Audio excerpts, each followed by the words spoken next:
Dense fog clings to the midnight forest like a shroud. Oh, how eerie it feels. The SEAL team crouches behind fallen logs, hearts racing. Enemy shadows circling closer. Can you imagine the terror? Static crackles through their radio. Nothing but white noise and desperation.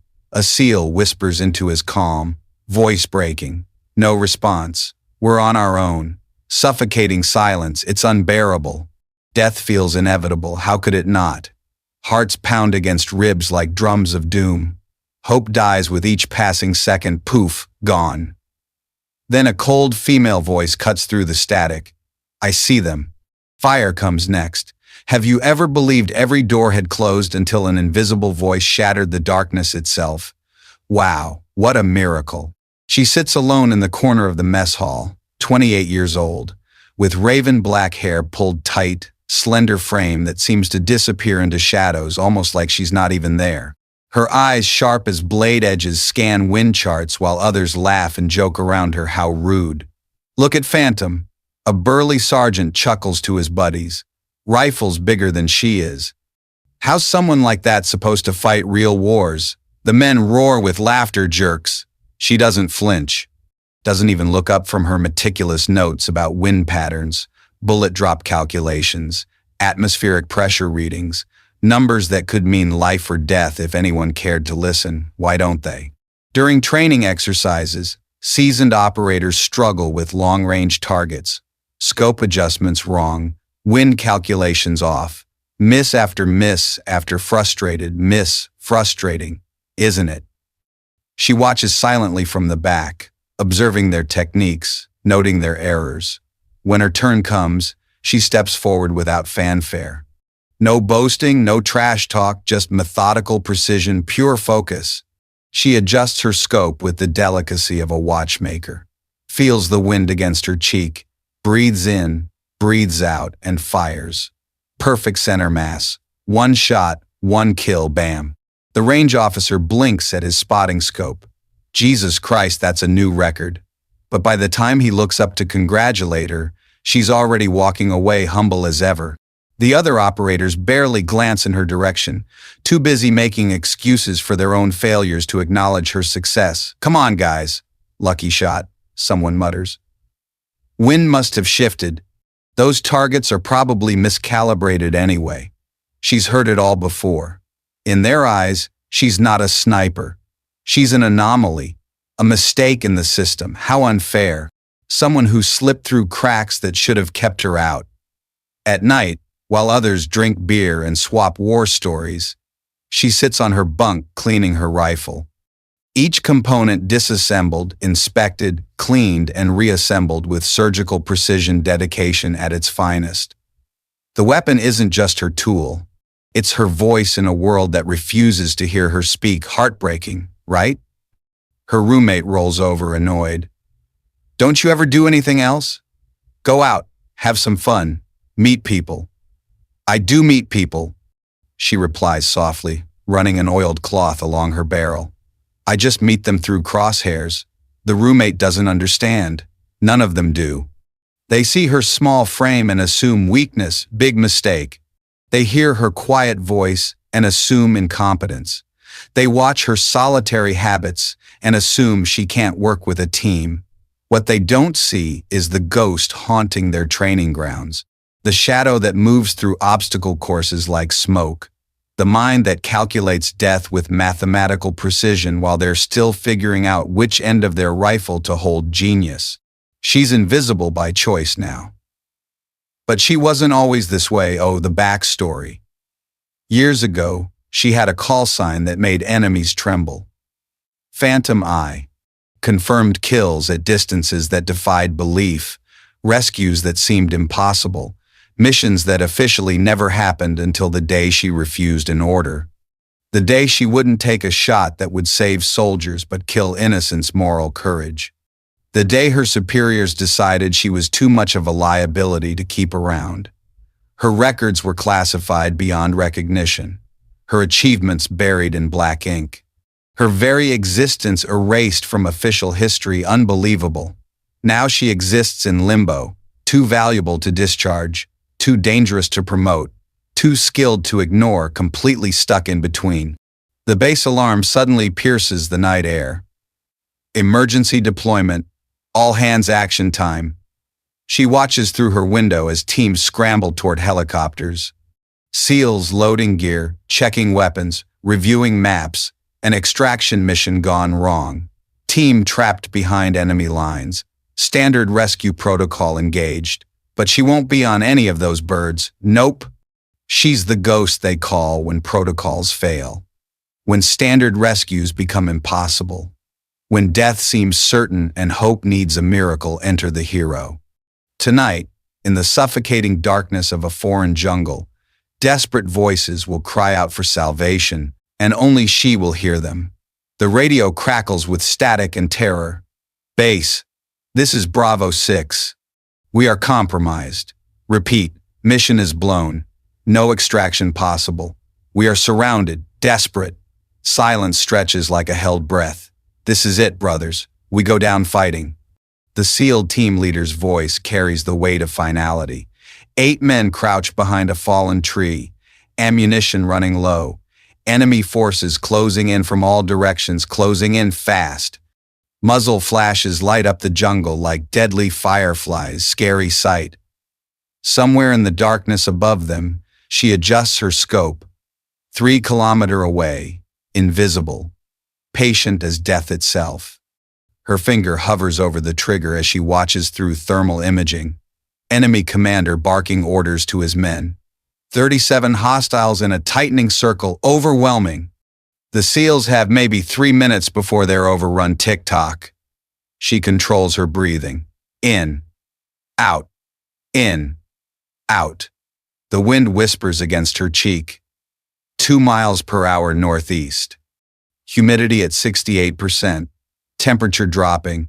All factors calculated. Compensated for. Integrated into the shot she's about to take. No response from base. A SEAL whispers desperately into his radio. No cavalry coming. This is the end, or is it? Hearts hammering, sweat mixing with camouflage paint. Weapons trained on shadows that grow closer by the second. Then, crack. A single gunshot splits the night like thunder. The enemy commander's head snaps back. Blood sprays across jungle foliage. His body drops like a marionette with severed strings gone. Instant chaos in the enemy ranks. Sniper. Where is he? Soldiers dive for cover, spinning in circles, desperately scanning tree lines for threats they cannot see. Panic mode. Her voice cuts through their radio static, cold and precise. Target down. Mark the next. The SEALs freeze. Wide eyes exchanging glances in the darkness. Who the hell?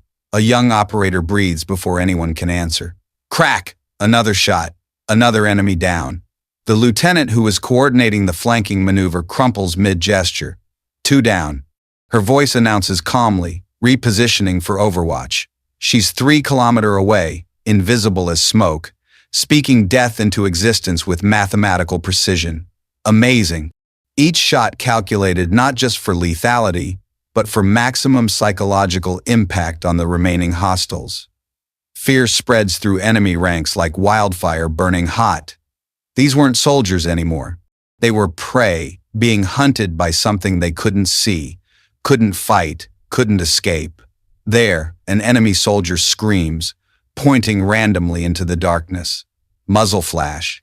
They pour gunfire into empty shadows while she watches through her scope, already lining up her 3rd shot. Crack! The enemy's heavy gunner tumbles backward, his weapon spinning uselessly into the undergrowth. 3 down. You have a window. Move now. The SEAL team leader doesn't question the voice anymore. Training kicks in, hand signals flashing in the dark. Go time. The team bounds forward through the gap she's created in the enemy line. But she's not finished. Oh no. Crack, crack, crack. 3 more shots in rapid succession. Each one claiming a life with surgical precision. Each one buying the SEALs precious seconds to reach better cover. Jesus Christ. An older SEAL breathes, pressing himself against a boulder. Who is this woman? The remaining enemies are in full retreat now, abandoning their positions, fleeing into the jungle, running scared. What started as a trap has become a massacre, and they're on the wrong side of it. Hostiles neutralized. Her voice reports with clinical detachment. Extraction zone is clear. Proceed to LZ Alpha. One of the SEALs keys his radio with trembling fingers. Unknown shooter. This is Bravo 6. We owe you our lives. What's your identification? Static fills the channel for long moments, then quietly. Just a ghost who remembers what it means to serve. The line goes dead mysterious. The SEALs sit in stunned silence, adrenaline still coursing through their veins. Around them, 7 enemy bodies lie still in the moonlight. Each one dropped by shots they never heard coming, from a position they never detected by a shooter who vanished like smoke. Poof. 7 shots, the team leader whispers, doing the math. 7 kills 3 kilometers out in zero visibility. A younger operator shakes his head in disbelief. That's not possible. Nobody shoots like that. But the veteran sergeant, 20 years in special operations, slowly removes his helmet. His face is pale with recognition and something approaching reverence. I've seen shooting like that before, he says quietly. Once 5 years ago in Syria. They called her the Phantom Eye. The name hangs in the air like an incantation, chilling. Thought she was dead, someone whispers. Maybe she was, the sergeant replies, staring into the darkness where their guardian angel disappeared. Maybe ghosts are just what happens when legends refuse to die. Profound. As helicopters appear on the horizon to extract them, the SEALs realize they witnessed something impossible. Not just incredible marksmanship, but the resurrection of a myth. Wow. Somewhere in the darkness, she's already packing her rifle, preparing to vanish back into the shadows, where legends go to rest until they're needed again. Back at base, the SEAL team sits in debriefing, still processing what happened. Mind-blowing. Coffee grows cold as they stare at after-action reports that don't make sense on paper. 7 confirmed kills at extreme range, the intelligence officer reads. No visual contact with shooter. No radio identification. No official presence in operational area. The veteran Sergeant Murphy shifts uncomfortably in his chair. His weathered face carries the weight of classified memories trying to surface heavy burden. Sergeant Murphy. The officer leans forward. Your report mentions recognition of shooting patterns. Elaborate. Murphy glances around the room at his teammates. Young faces full of questions he's not sure he's authorized to answer. Some secrets stay buried for good reasons, true. 5 years ago, he begins slowly. I was part of a joint operation in Syria. Rescue mission gone sideways. My entire squad pinned down by insurgents in an urban maze. No air support, no extraction, no hope, despair. He pauses, lost in the memory. Then someone started shooting from a building 2 kilometers away. Impossible shots through narrow windows around corners, compensating for wind shear between high-rises. 17 confirmed kills in 6 minutes. Surgical precision that saved 23 American lives. Heroic. The young SEALs leaned forward, captivated. When we finally reached the building, we found shell casings and nothing else. No shooter, no identification, just a legend whispered in certain circles. The Phantom Eye, that's her, the team leader asks. It's the woman who saved us tonight. Murphy nods grimly.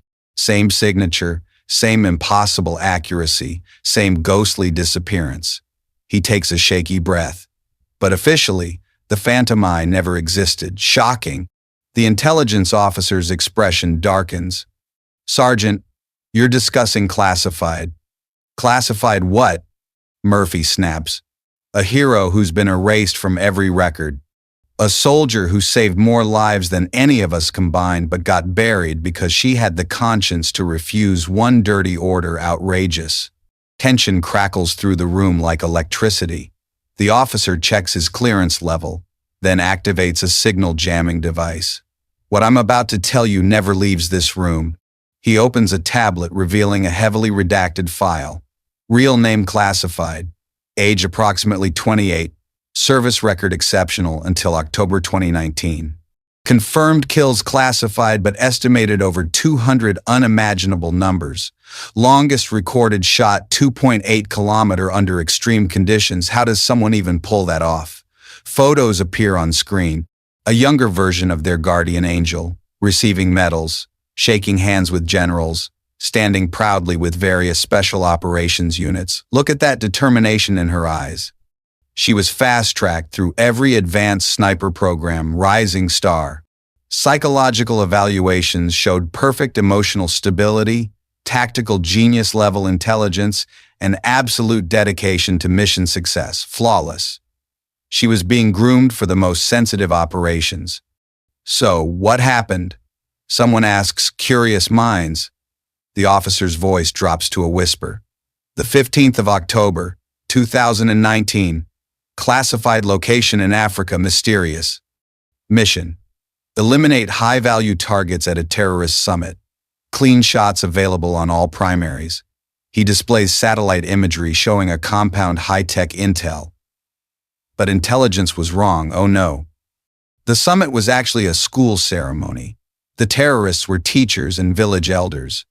The high-value targets were children receiving education awards. Heart-wrenching mistake. Horrified silence fills the room. You could hear a pin drop.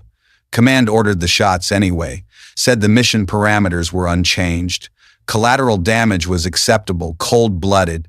Murphy closes his eyes, understanding now why the legend disappeared. She refused. The officer continues, said she wouldn't murder innocents to cover up an intelligence failure. Brave stand? When threatened with court-martial, she said she'd rather face prison than become an assassin of children. Wow, integrity. Jesus, someone breathes. That night, she vanished, took only her rifle and personal gear, left behind every medal, every commendation, every trace of official recognition gone in a flash. Command declared her AWOL, then quietly classified her entire existence erased. The team exchanges glances, pieces falling into place, aha moments. She became a ghost, Murphy realizes.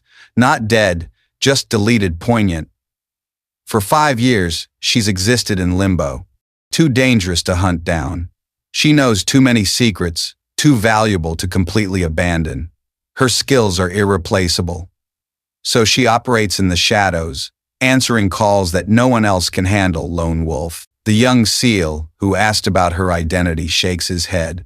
All that skill, all that service, and they threw her away because she wouldn't commit murder unjust. Worse, the officer says quietly. They threw her away because she reminded them what honor actually means. Deep, the room falls silent as the magnitude hits them. The woman who saved their lives is a living ghost, erased from history for being too moral, too principled, too unwilling to compromise her soul for political convenience. Tragic hero. She could have any job in the private sector. Murphy muses: corporate security, consulting, training, make millions easy money. But she doesn't. The team leader realizes she stays in the shadows, protecting people who don't even know she exists. Selfless. The intelligence officer closes the file. What happened tonight never goes in any official report. Hush hush. As far as anyone knows, you extracted yourselves through superior tactics and enemy incompetence. And her, she remains a ghost, protecting people who've forgotten her name, serving a system that erased her existence because someone has to stand between the darkness and the light. Vital role. As they file out of the debriefing room, each SEAL carries a new understanding, enlightened. They've been saved not just by incredible marksmanship, but by the conscience of a woman who chose exile over compromise. Inspiring. Somewhere in the darkness, she's probably cleaning her rifle, preparing for the next impossible mission that no one else can handle. A guardian angel with a sniper scope, a patriot without a country, true devotion, a hero whose greatest victory was the shot she refused to take, ultimate triumph. The Phantom Eye lives in the shadows now, but her conscience burns brighter than ever. And tonight, 8 American soldiers came home because sometimes being forgotten by the system is the price you pay for never forgetting who you really are. Profound sacrifice. The mess hall feels different now, transformed. Conversations hush when she enters, not from mockery, but from something approaching reverence respect earned. The burly sergeant who once joked about her size now avoids eye contact, suddenly fascinated by his scrambled eggs. Whenever she passes awkward, she moves through the space like always, quietly, purposefully, invisibly graceful. But the silence that follows her has changed. Where once it carried dismissal, now it holds weight, respect, recognition of something larger than the small woman carrying a coffee cup bigger than life. A young operator, barely out of training, approaches her table hesitantly. "Ma'am," his voice cracks slightly. "I just wanted to say thank you, nervous." She looks up from her tactical manual, eyebrows raised in polite confusion. "For what, soldier?" "My brother was on that SEAL team. Bravo 6. His hands shake as he speaks.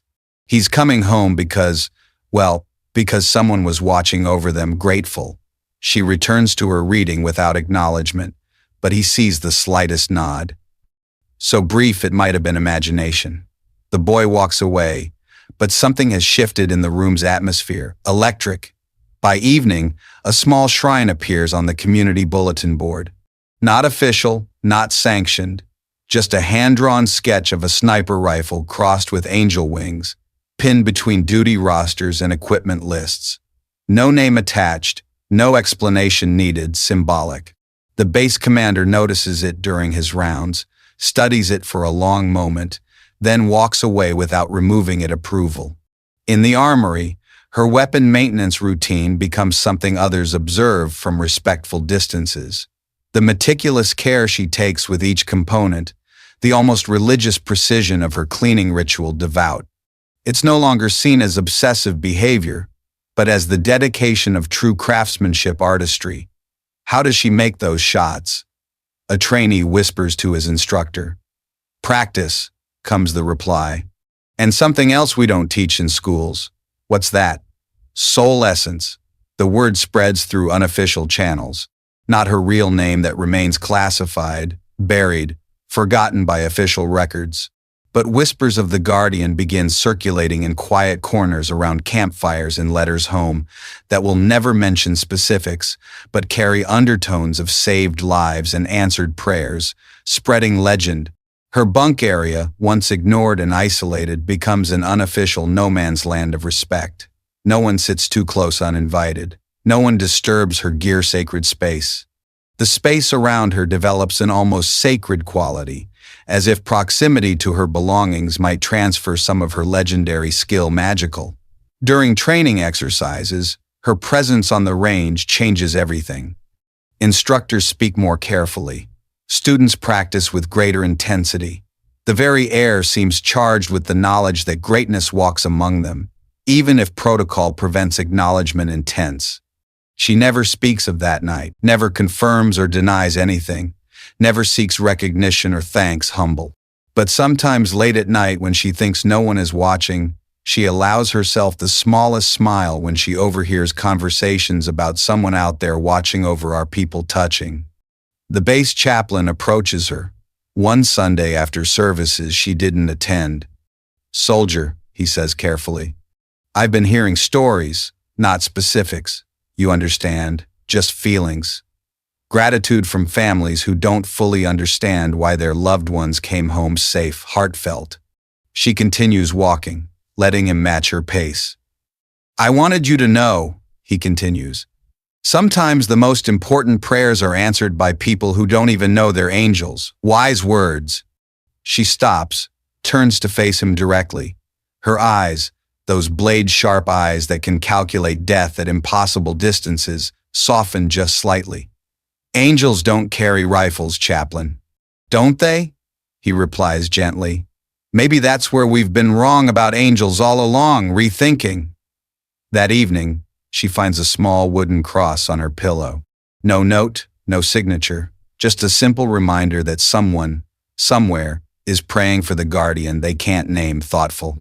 She holds it for a moment, then places it carefully in her footlocker next to her cleaning kit.